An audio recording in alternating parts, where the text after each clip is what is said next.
estamos haciendo y vamos a seguir en los siguientes años. Siguiente, por favor.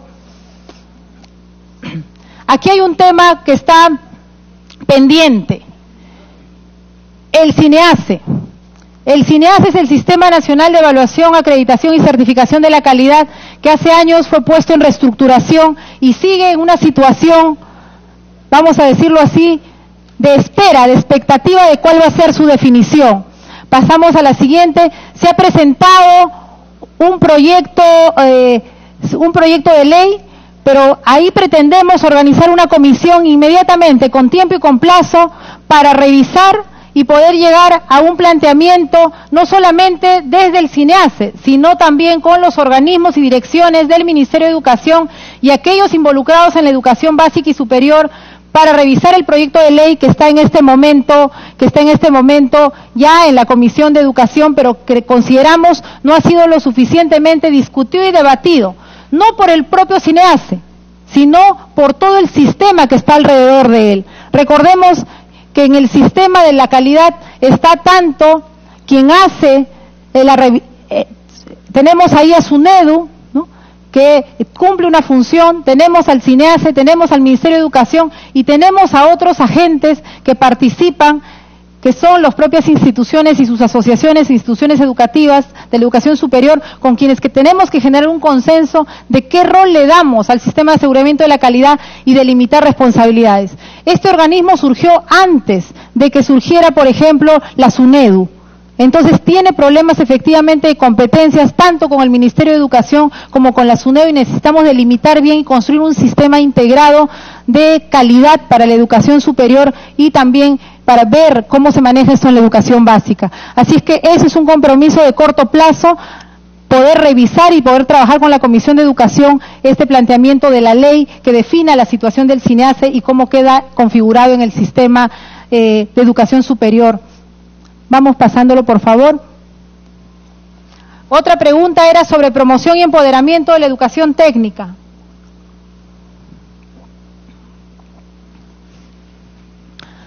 Y aquí el principal desafío es cómo articular a la institución de formación con el mercado laboral y cómo mirar la oferta formativa y la transitabilidad de los estudiantes. Aquí estamos trabajando con el Ministerio de Trabajo porque tenemos que tener un plan de cualificaciones. Tenemos que saber, de acuerdo a la diversificación productiva, al tipo de necesidades que tiene el mercado, nuestro mundo productivo, tanto agropecuario como en las diferentes áreas de desarrollo, qué tipo de profesionales necesita. Y esa es una tarea pendiente que ha ido quedando tanto el Ministerio de Educación como el Ministerio de Trabajo, y ya nos hemos puesto un cronograma para poder tener este plan de cualificaciones. ¿Qué cosa va a significar eso para el sector educación? Que vamos a tener que también mejorar y cambiar donde se requiera las carreras que estamos ofertando, porque de repente, voy a poner así entre comillas, pero es muy posible que estemos dando carreras que en los siguientes años ya no le va a servir a nuestros jóvenes. Entonces sí necesitamos mirar la formación que ofrecemos en la educación tecnológica de cara a las necesidades del desarrollo económico de nuestro país. Entonces esa es una línea en la que estamos con el Ministerio de Trabajo y en simultáneo avanzando en todo el tema de los licenciamientos. Hemos comenzado todavía a nivel de los institutos privados y estamos comenzando ya con los institutos públicos con el presupuesto que le estamos asignando, porque para licenciarlos necesitamos invertir en ellos. Necesitamos asegurarles condiciones de calidad para que luego nosotros podamos efectivamente certificar que cumplen las condiciones básicas. Vamos avanzando, por favor. Y aquí nuevamente, ¿cómo hacemos para articular con el mercado? Y hay ahí una serie de datos vinculados, por favor si retrocede, vinculados a la inversión que estamos haciendo con las regiones para mejorar la capacidad de los institutos, de las escuelas de formación artística también, que no quiero dejar pasar, que ahí también hay una inversión que hacer, no solo en la parte tecnológica, sino también en los otros ámbitos de la formación, que tiene que ver con el arte, que tiene que ver con la música. Ahí están nuestras escuelas de formación superior artísticas, que son importantísimas y que también tienen una atención desde el sector y que estamos atentas a ver su desarrollo. Y estamos asignando 12 millones para la implementación de la ley que regula las escuelas de formación artística, la carrera pública aplicable a sus docentes y fortaleciendo la asistencia técnica a las regiones para asegurar estos objetivos previstos. Vamos avanzando, por favor. Este ya es otro tema, también nos han planteado. ¿Cómo abordamos la prevención y solución de conflictos en el sector? Nos han planteado.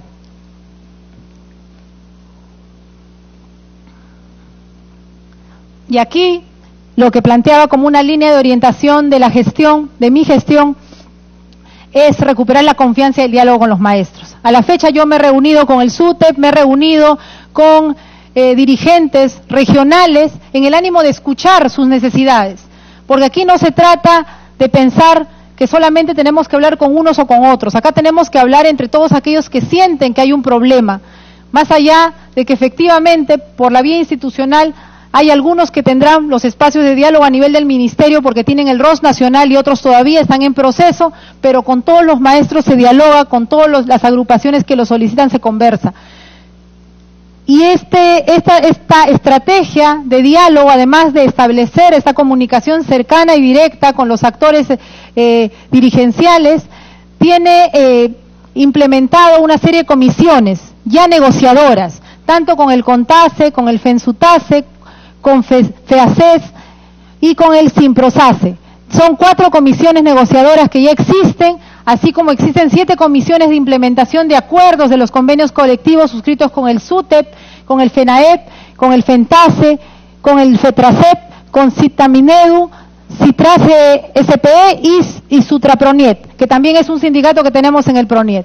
Tenemos todos esos comités puestos, abiertos y tratando de conversar. Y las mesas multisectoriales y las mesas técnicas regionales donde también estamos. De parte del equipo, aquí me acompañan los 2 viceministros, ambos, la alta dirección comprometida en resolver los problemas de más corto plazo y también viabilizar los problemas que son de más largo aliento, pero con el ánimo de atender y resolver los problemas que han estado muchas veces por cosas administrativas entrampados, como es este tema, por ejemplo, que para pagar deuda social los maestros tienen que ir a la vía judicial cuando sabemos que les tenemos que pagar. Yo espero tener pronto noticias en ese sentido de los maestros. Estamos trabajando, como les dije, la ruta con el Ministerio de Justicia para hacer una ruta similar a la ley que se está presentando para la ONP.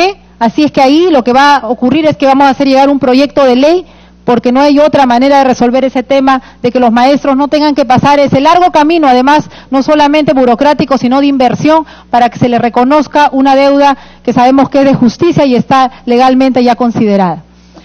Vamos avanzando, por favor. Los docentes, mejorar las condiciones personales, sociales. Ahí creo que este gobierno ha dado señales. Yo recuerdo cuando estaba en la dirección de la Dirección Regional de Educación, los maestros en la primera escala estaban poco más de 1.300 en la primera escala. Ahora los maestros están en 2.100. Pronto a 2.200, y hay un compromiso de ir mejorando la capacidad adquisitiva del docente, de los docentes, y vamos a seguir trabajando en esa ruta. Y estamos en la negociación de los presupuestos adicionales para ver cómo avanzamos, y prontamente también estaremos conversando esto con los propios sindicatos para dar señales de que efectivamente sí nos preocupa mejorar la capacidad adquisitiva del docente, pero también necesitamos un mínimo de gobernabilidad y de gobernanza en la educación. No podemos lograr la finalidad central de la educación, que es que nuestros estudiantes aprendan, si no tenemos, por un lado, voluntad política, por otro lado, estabilidad también política que nos da el Congreso, y también la gobernanza a nivel de los gremios y la posibilidad de conversar y resolver los problemas y evitar, ojalá en estos siguientes años, grandes huelgas que lo que hacen es perjudicar, como hemos visto en los datos de la evaluación censal, a los más pequeños. Todo el ánimo de conversar, todo el ánimo de hacer los máximos esfuerzos, pero no pasa solo por el Ejecutivo, pasa por el conjunto de los poderes, pasa por la sociedad civil, pasa por el compromiso también de los maestros. Así es que estamos en esa perspectiva y voy a ir pasando la siguiente. Aquí nos preguntaban, y creo que esto ya lo hemos tratado, sobre las escuelas libres de personas con condenas o procesos con los delitos de apología al terrorismo. Aquí se han dado importantes señales desde el gobierno de retirar a un conjunto de profesionales de la educación, tanto maestros como trabajadores administrativos. Y ahí tenemos que ser duros. Acá hemos identificado y hemos ya dado aviso a la Procuraduría. Hay gobiernos regionales que están haciendo caso omiso al tema de la sanción y generando amnistías a docentes que tienen proceso para ser destituidos por temas de violación. Ahí tenemos una preocupación muy grande. Las siguientes semanas vamos a estar viajando a regiones que están no dando las facilidades para avanzar en la separación de personas que son nefastas para la seguridad de nuestros estudiantes. Y no solamente en el ámbito de la escuela pública, sino también en el ámbito de la educación privada. Para eso estamos ya implementando el registro, que hasta ahorita ya tiene un número importante de información. ¿Por qué? Porque los docentes que son sancionados y destituidos de la educación pública se reciclan en la educación privada. Y el interés de protección no solo es en la educación pública, sino también en la educación privada. Ambos son responsabilidad del Ministerio de Educación. Vamos pasándolo, por favor. Aquí nos preguntaban sobre las condiciones laborales de los maestros. Ahí hay un bono de atracción que se viene dando a los maestros y hay un presupuesto de 25 millones para este año. Hay la beca Excelencia Académica para los hijos de los docentes que sigue y vamos a reforzarla. El programa Reforma de Vida, que es un presupuesto de salud que también estamos articulados. El tema del desarrollo de habilidades socioemocionales y beneficios culturales que pocas veces son conocidos. Tenemos, por ejemplo, con el Ministerio de Cultura un convenio para que los maestros gocen de descuentos a todas las actividades culturales, pero es pocas veces difundido. Y bueno, y seguir trabajando en realidad para que el maestro se sienta involucrado. Y algo que no lo dije, creo, con lo suficiente énfasis en la parte de aprendizajes, vamos a reforzar el fondo, y existe el FONDEP.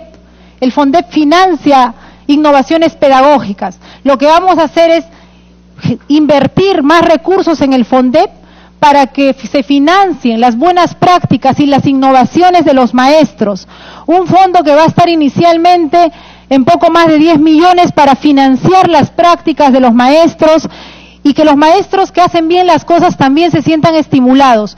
No es un recurso que va directo al bolsillo del maestro, sino es un recurso que va a generar innovación. Y yo creo que los maestros no solamente necesitan mejorar su nivel salarial, sino también tener canales de financiamiento y de apoyo a su innovación, a sus investigaciones, a sus buenas prácticas. Y ese fondo lo vamos a habilitar a través del FONDEP, que ya hace un trabajo que es bastante reconocido por los maestros en el país.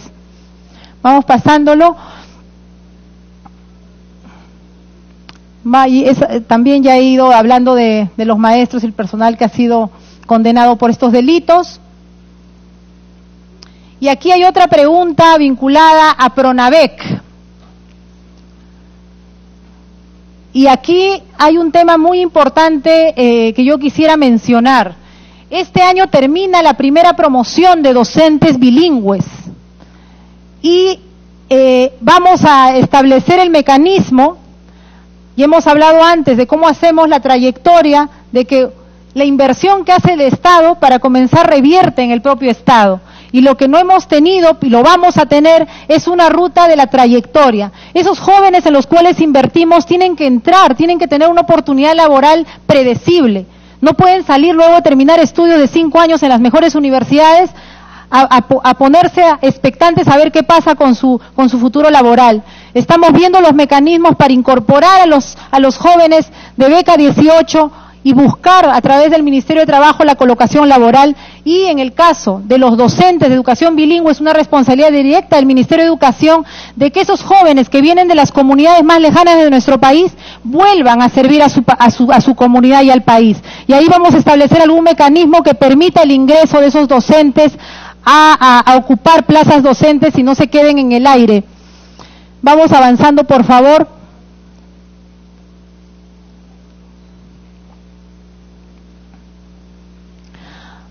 Aquí tenemos que seguir mejorando e incrementando el tema de beca 18. ¿Por qué? Porque es la oportunidad que tenemos de darle a los jóvenes de las zonas más pobres la oportunidad de acceder a educación superior de calidad. y creo que en ese compromiso estamos. Vamos a seguir intensificando el recurso que hay. Ahorita tenemos un trabajo fuerte para contactar al 100% de colegios públicos y que puedan efectivamente ser quienes más lo necesiten los que accedan a estas becas. Y también todo este tema de articular con el mundo del trabajo y que no sea solo una beca de estudio, sino también de alternativas de desempeño laboral a nuestros estudiantes. Ahí están los números en términos de inversión, cuántos postulantes hemos tenido, cuántos va la convocatoria para el año 2020, ya tenemos 5.000 postulantes para la convocatoria 2020 y así sucesivamente. Vamos pasándolo, por favor.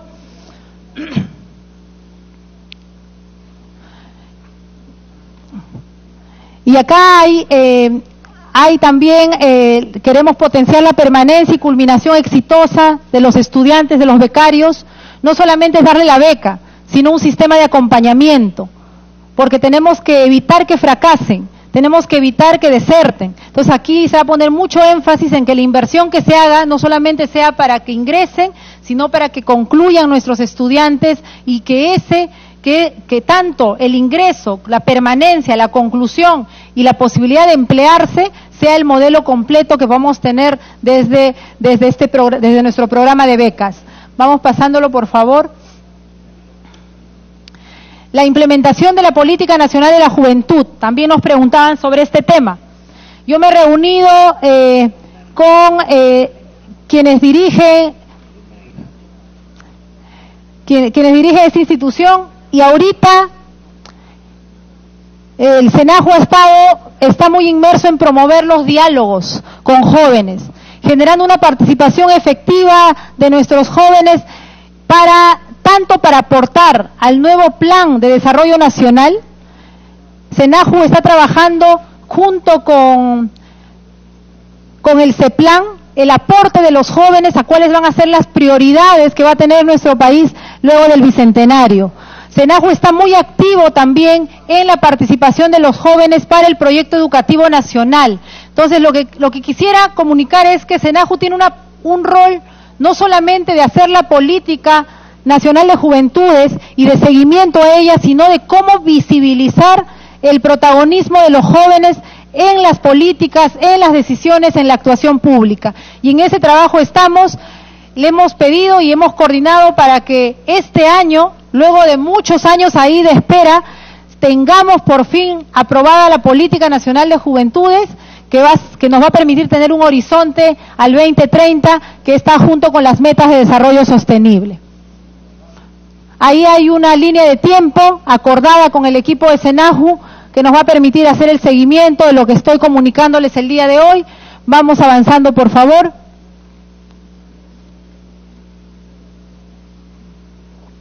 Y aquí, con estos puntos y con las preguntas que ustedes me hagan, estoy terminando los 18 puntos que me plantearon, pero yo quisiera cerrar con este tema que ha circulado y algunos congresistas a los cuales le he dirigido ya una comunicación, o al Diario Expreso que sacó esta denuncia, también le dirigí una comunicación. Quisiera terminar cerrando y haciendo una aclaración sobre una denuncia que afecta directamente mi integridad como persona, como profesional.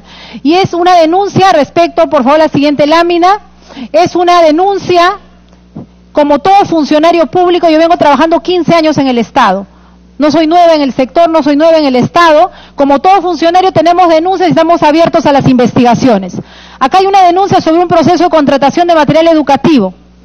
Y lo que me acusan son de 3 cosas. Efectivamente, la propia OSI del Ministerio de Educación, ese es su trabajo. Imagínense qué sería que una OSI del Ministerio de Educación no cuestione a sus funcionarios. Ese es el trabajo que hace la Contraloría.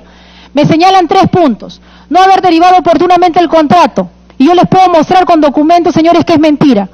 Yo derivé el contrato el mismo día, y por ahí les puedo circular y están en las siguientes páginas, pero quisiera concentrarme acá. Así es que eso es mentira y tengo cómo sustentarlo en documentos. No haber monitoreado ni orientado el proceso de suscripción, mentira. Ahí están los informes de la coordinadora administrativa que señala todo el trabajo que hicimos previamente, porque para eso yo cerré funciones el 31 de marzo. En septiembre del año anterior yo di a luz a mi tercer hijo y esperé encaminar el proceso del buen inicio del año escolar para retirarme de la gestión para cuidar a mi menor hijo.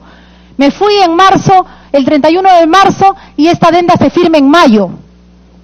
Yo ya no estaba, ni pedí, ni tuve nada que ver con la firma de esta adenda, y no tuve nada que ver con el tercer punto que dice no haber objetado la cláusula con la condición suspendida del contrato, suspensiva del contrato.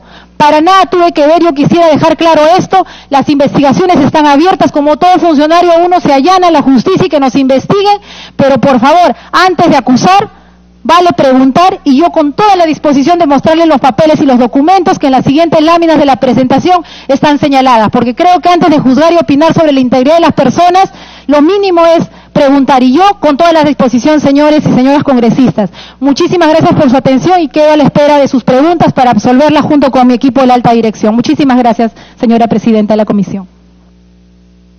Agradecemos a la ministra por presentar su plan de la cartera ministerial y vamos a dar pase a la participación de los congresistas. Vamos a hacer 2 bloques porque a la fecha tenemos 14 congresistas que se han inscrito para participar. Luego vamos a hacer 2 bloques, 7 intervenciones. Le doy la palabra a ministra para que usted responda y luego venimos en el segundo bloque. Gracias.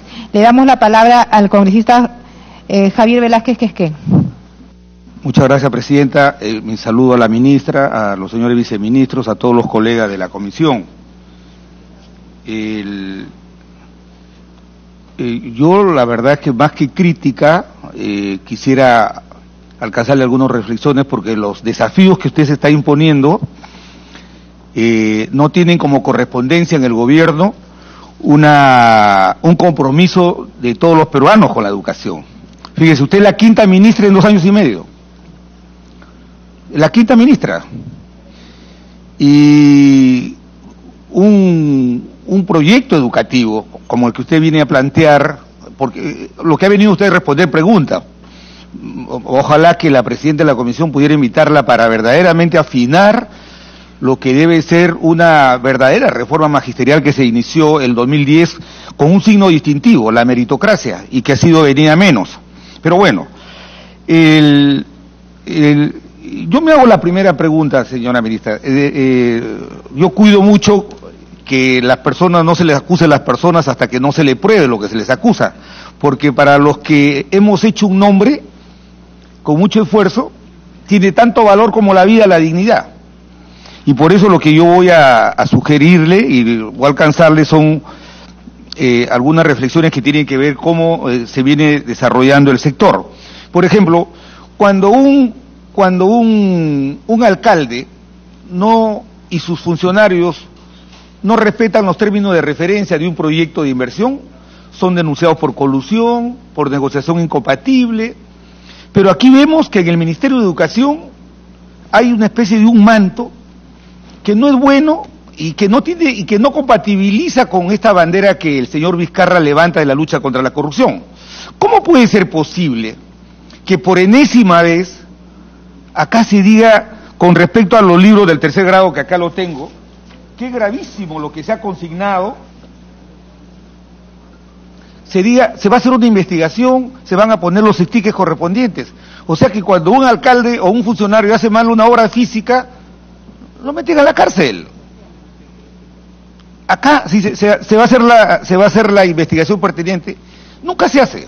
Y justo en el sector de educación, donde debemos cuidar que los recursos no sean dispendiados. El primer ministro que se fue de este régimen se fue por un cuestionamiento a computadoras mal compradas. ¿Hay algún resultado? No hay un resultado. ¿Acaso estos 500 millones que se han gastado en los libros, que están mal hechos, con mala redacción, consignando? Yo creo que aquí de verdad no es un error, ya los colegas especialistas en el tema cómo se trata el enfoque de género en el libro del 3º, cómo se deriva a un link que la verdad es vergonzante, los que somos profesores, los que somos maestros. Entonces eso no puede pasar con decir, ¿sabe qué? He dispuesto a la investigación correspondiente. A mí me parece que si yo veo que hay consignado un link con una orientación sesgada de un punto de vista que es muy importante, el tema del enfoque de género. Si vemos, por ejemplo, que en los materiales de enseñanza a los alumnos se les dice, se les comienza a formar diciendo que lo que hubo en el Perú fue violencia política y no terrorismo. Entonces, ahí hay una inducción ideológica. Entonces, la lucha contra la corrupción tiene que partir también por sincerar las cosas, pues. O sea, podemos en una política pública, que es muy sensible, que tiene que comprometer a todos los peruanos, incorporar estos conceptos respetables, pero no mayoritarios del país. Esa es la reflexión que yo hago con respecto a estos textos, y que ojalá, ministra, he visto su trayectoria, está muy vinculada al sector de educación, parece que no es de la carrera magisterial, pero los que somos profesores de aula, los que hemos sido contratados, tenemos una visión también que ha ido cambiando en el tiempo. Yo sí creo en una reforma magisterial con los maestros, no contra los maestros, porque todo eso ha fracasado. México ahorita, el presidente Andrés Manuel López Obrador, que no es de mi partido, que es un hombre de izquierda, acaba de dejar sin efecto toda la reforma educativa que se implementó a partir de 2001, porque fue una reforma educativa en la que se emprendió esta reforma contra los maestros. Y hoy día los tiempos han cambiado y tenemos que definir. Un agente importante en el proceso educativo es el maestro. Entonces, por ejemplo, son 500.000 maestros, hay 150.000 que son contratados. Y año a año tenemos que ver a estos maestros como si fueran indigentes, estar peleando para que le den la escolaridad, para que le den los beneficios que en toda sociedad democrática, y no de grandes ingresos, se le reconoce a los maestros. Entonces, ¿por qué tenemos 147.000 maestros contratados? Respetable ministra, yo creo que ese es un gran desafío que hay que resolverlo. Por ejemplo, el programa de mantenimiento de los colegios se dejó sin efecto con desdén. Entonces, ¿cómo es posible que con la reforma que se hizo el 2010 se destinó un fondo para el programa de mantenimiento de las escuelas? Y eso se ha dejado sin efecto, y ahora se está volviendo tenuemente a volver a replantear este programa que debió ser sostenido en el tiempo. Y se habla de que se está haciendo un gran esfuerzo, pero hasta ahora, por ejemplo, sigue siendo un tabú en este gobierno. Han pasado 5 ministros y no sabemos las famosas consultorías. Más de 500 millones se gastan en consultorías. Y cuando la hemos pedido, este Congreso la ha pedido, es tabú, no se entrega. La transparencia es un elemento que condiciona la lucha contra la corrupción.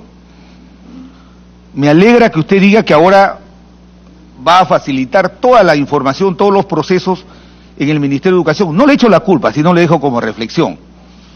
Entonces, el ambiente en el que se debe desarrollar una política educativa tiene que ser un ambiente de un respeto y convivencia de los agentes que participan en el proceso educativo. Y la ex ministra Martens dejó incorporados casi 20.000, una especie de inductores de especialistas que promovían esta famosa convivencia, pero lo único que han generado es una confrontación con los maestros en el aula, y una confrontación que parte de la asimetría de que un maestro que tiene 20 años gana 2.500 y es especialista porque viene puesto desde Lima, sin ninguna especialidad que pueda superar el monto que gana un maestro, gana 2 o 2 veces y media más que eso. Esas cosas tenemos que corregirlas, porque usted ahora habla, por ejemplo, de promover la convivencia, la incorporación de especialistas en la convivencia escolar. Ojalá, lo único que pedimos es que eso sea por mérito, por concurso público meritocrático, porque lo único que nos va a llevar a una verdadera y sostenida reforma en la educación es el mérito, y por eso es que yo, la verdad, digo esto sí como una posición política, este gobierno no tiene compromiso con la educación. El jueves estuvo el primer ministro, desarrolló, usted también estuvo presente, los 5 ejes del gobierno. No está la educación, y si dice algo de la educación, no hay compromiso, porque si no, el líder que debe impulsar esta reforma tiene que ser una persona que tenga una permanencia en el tiempo para poder implementar las principales medidas. Entonces, acabamos nosotros, gracias a las reuniones que se hacen descentralizadas de la Comisión de Educación, por ejemplo, ver este tema de esta intervención que está haciendo el Estado en los Panamericanos. Ojalá que ahí se puedan cumplir dos cosas, señora ministra. Ese modelo, se lo he dicho al primer ministro, ese modelo de intervención es el más transparente y el más eficaz, porque ahí hay una gestión de calidad. Los que muchos fuimos escépticos con relación a que si se llegaba o no se llegaba a los Panamericanos, hemos visto ahí que hay un proceso constructivo de desarrollo de infraestructura por empresas altamente especializadas y garantizadas solidariamente por el Reino Unido. Ese modelo de contratación hay que incorporarlo especialmente en la educación, señora ministra. Pero también lo que le dejo como desafío es, lo que ha pasado es que hasta ahora, y eso tiene que verlo el Ministerio de Educación, ¿qué va a pasar con la operación y el mantenimiento de esa infraestructura? Y nos ha pasado a nosotros cuando hemos hecho los colegios emblemáticos. Se amplían las metas, pero tiene que haber un segundo proyecto para esa operación y ese mantenimiento de esa infraestructura, porque se deteriora. No es cómo hacemos participar a los chicos, a los jóvenes, sino cómo se opera y se mantiene para que esa infraestructura esté en valor y no se pueda depreciar rápidamente. Y ahora volviendo al tema interno, disculpe que sea, voy a tratar de ser breve porque los colegas quieren participar. Por ejemplo, en su compromiso, hemos estado hace 15 días en Pisco, la Comisión de Educación. Fíjense, ahí hay un instituto, el Instituto Pisco, es Instituto del Estado, y aquí hay congresistas de Pisco, que los invitamos ese día a la reunión y por razones justificadas no estuvieron. Tiene 34 años ese instituto público. Sobre él se ha levantado una infraestructura que más o menos cuesta 10 millones de soles. Fíjese, ese instituto que está inscrito en el registro público a nombre del Estado por una mala defensa de un municipio, por decirlo menos, un privado le acaba de ganar el juicio a ese instituto público que tiene 34 años, 800 alumnos. Y ese instituto está en víspera del desalojo. Entonces, ¿de qué estamos hablando? Ha venido el director con el alcalde a hablar con el ministro que acaba de dejar el cargo y le han dicho que el ministerio no tiene recursos para recuperar ese terreno. O sea, ese terreno cuesta 1 millón de soles, pero la infraestructura que se va a demoler ha costado 10 millones del Estado. Entonces a mí me parece un contrasentido. ¿Y qué hemos hecho los parlamentarios? La presidenta de la comisión que ha ido, la congresista Betty Ananculique de Ica, la más preocupada por este tema, la congresista Alimborgo. Lo que hemos hecho, hemos promovido ya, vamos a presentar una iniciativa para solicitar la expropiación de este terreno. Mañana amanecemos y terminan los estudiantes lanzados y esta infraestructura demolida por la pereza, por la indiferencia de un sector del Ministerio de Educación. Por eso no le echo la culpa a usted. Pero tome cartas. Por favor, una interrupción, disculpe. Sí, congresista. Gracias, colega. Acabo de recibir la noticia del alcalde de la provincia de Pisco. Ha estado reunido con los representantes de Plus Petro Pisco. Ellos son los que se van a hacer cargo de la compra del terreno. Gracias, colega. Ya no solucionó un problema la congresista oficialista. Bien, lo que quiero decir, presidenta, es que hasta la semana pasada ya hemos tenido listo el proyecto de ley. Ojalá que los congresistas de Ica no miren que esto es de la oposición o del gobierno, sino que lo suscriban. Aquí queremos reivindicar un terreno que es del Estado, que por un mal juicio llevado por el municipio se ha perdido, pero sobre ella hay una edificación de 10 millones. Ahora, volviendo al tema, usted ha hablado de la educación inclusiva.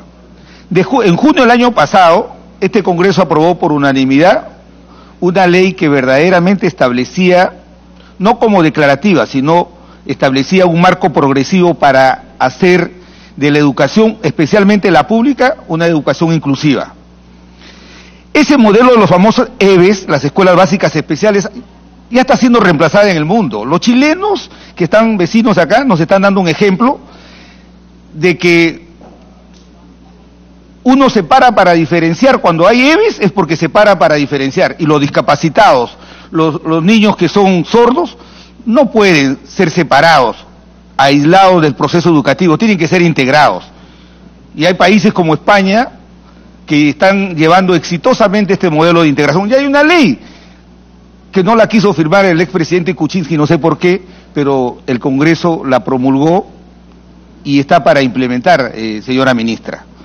Con respecto a los, volviendo al tema de los docentes en cualquier parte del mundo son un factor importante en el proceso educativo. No se puede hacer una reforma contra los docentes. Que haya uno o dos que sean malos docentes no significa que todos sean malos. Como decía alguien por ahí, no es porque una gota del mar esté manchado, todo el mar esté manchado. Generalizamos. Nadie se preocupa que un docente a veces se va comiendo de memoria porque no le alcanza para ir a la comunidad campesina que queda 4 o 5 horas. Entonces, yo le pido una reflexión, por ejemplo, con el caso de un trabajo que hizo esta comisión desde el año 2016, multipartidario. Y revisamos el tema de los profesores contratados, de los nombrados interinamente y de los directores que habían accedido a su plaza por concurso público. Y es un tema que los ministros nos han paseado, no han querido resolverlo, y es un tema que inclusive sé que el Ministerio de Educación utiliza recursos para que sus famosos opinólogos generen desinformación en la opinión pública. Y así no se construye un proceso educativo. Lo que se hace, se va generando frustración, se va generando convulsión social, que es lo que debemos evitar.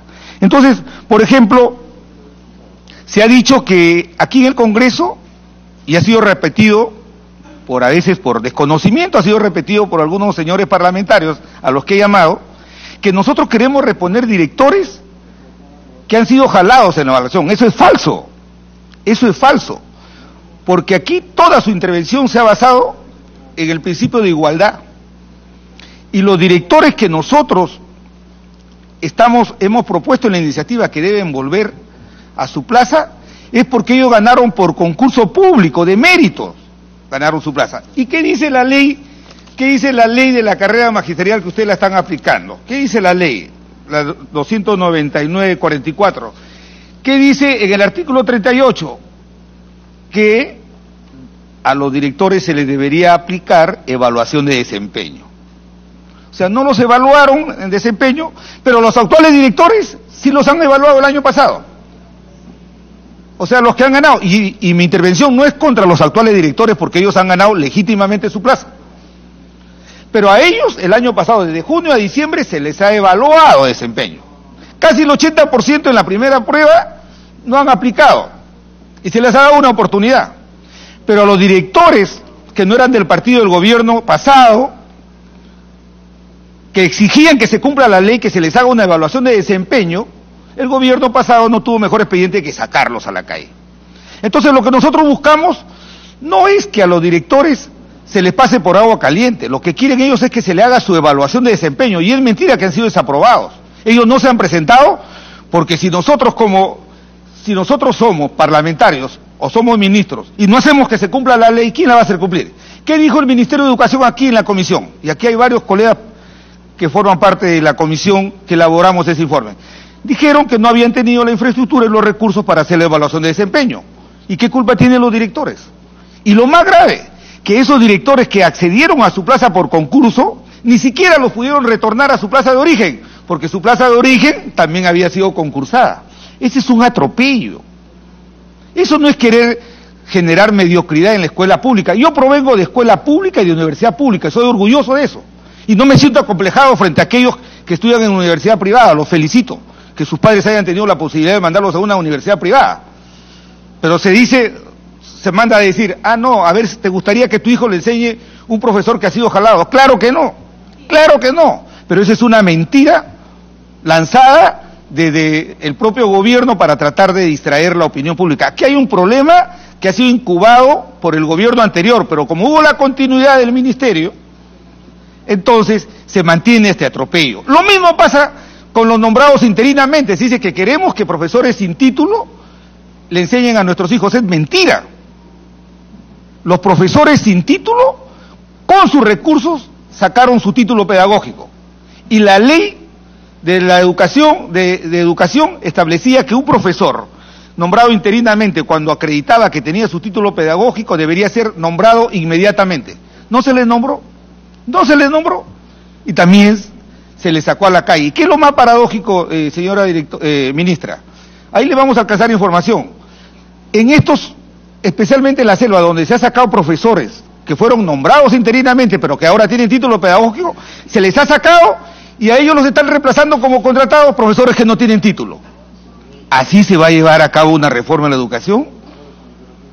Me parece que eso es un contrasentido y no va en la línea de su legítima, y yo le reconozco que usted tiene la mejor voluntad de arreglar las cosas, pero estos temas muestran que el querer hacer una reforma con los maestros no se va a poder llevar en el campo de la paz y la armonía que debe reinar en los agentes de la educación por este tipo de atropellos. Por lo menos decirle la verdad a la gente. Acá se nos ha querido caricaturizar a los que hemos aprobado este proyecto de ley porque creen que queremos mandar a las aulas profesores que han sido jalados, directores que han sido jalados. No, señora ministra. Solamente somos coherentes con el principio. Nosotros votamos el 2010 la verdadera reforma en la educación. Muchos de los maestros a los cuales se les creó un régimen meritocrático concursaron y ganaron su plaza por mérito. Se les ha quitado la bonificación a los directores, se les ha mandado una plaza que no es su plaza de origen. Con ese tipo de atropellos dicen, no, pero son 4.000 directores, aunque sea uno. El profesor tiene dignidad, porque aquellos que hemos estudiado para ser profesores, lo hacemos por la dignidad de enseñar, de transferir un conocimiento. No lo hicimos pensando de repente en la remuneración, porque sabemos que este es el sector más complejo que hay en casi todas partes del mundo con relación al pago de las remuneraciones. Y por último, para no agotar más la agenda, le quisiera pedir que reciba a los 26 directores de los institutos superiores tecnológicos llamados de excelencia, que lo único que se les ha puesto de excelencia por oficio nada más. Si son de excelencia es porque el sector ha hecho una evaluación y tienen infraestructura y capacidades humanas para responder a los desafíos que está planteando la Ley de Educación Superior. Pero quiero decirle algo, ministra, y sí le dejo como una preocupación. Yo soy profesor de un instituto superior tecnológico y me resisto a que esta ley diga que mi carrera termina en el 5º nivel y que no puedo llegar a ser director de mi instituto. En la universidad un profesor principal sí puede ser rector de su universidad. En la educación básica un profesor de la carrera magisterial sí puede ser director. Pero en los institutos tecnológicos la ley establece que el director y el director de administración tienen que ser gerentes públicos. ¿Cómo podemos nosotros comercializar la educación? ¿Cómo podemos enseñar que un profesor de carrera de un instituto público no pueda ser director de su institución? A mí me parece que de verdad que es una decisión que genera frustración en nuestros colegas de educación superior y le pido que revise y ojalá que pronto podamos tener su opinión. Por lo demás le agradezco, presidenta, y a los colegas por la paciencia de haberme escuchado. Gracias. Agradecemos al congresista Javier Velázquez y le damos la palabra al congresista Edwin Vergara.